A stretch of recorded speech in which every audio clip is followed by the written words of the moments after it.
My name is Harvey. I'm the appointment coordinator for Summit Facility Solutions. How are you? Good. Good to know. I'm calling to confirm an upcoming appointment that you have booked with one of our representatives for us to drop by at your place and provide you with quotations regarding the cleaning services. The appointment is currently scheduled for next week.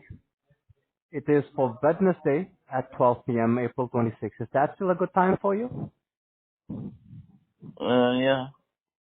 Perfect. I'm just going to confirm a couple of more things so that we can come prepared for the meeting. I understand that you're one of the decision makers that handles the cleaning contracts for the business Space 776 Gallery, correct? Mhm.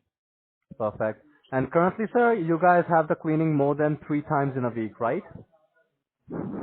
Yes. But that space is small, so maybe. Yeah. Okay. And Yeah. Mr. Lee, can you confirm like the address is 37-39 Clinton Street? Is that correct? Yes. Perfect. And this is a gallery, right? For the arts? Yes. Perfect. Well, that's it from my side, sir. We will speak with you on April 26th at 12 p.m. Till then, take care. Goodbye. Super. Thank you.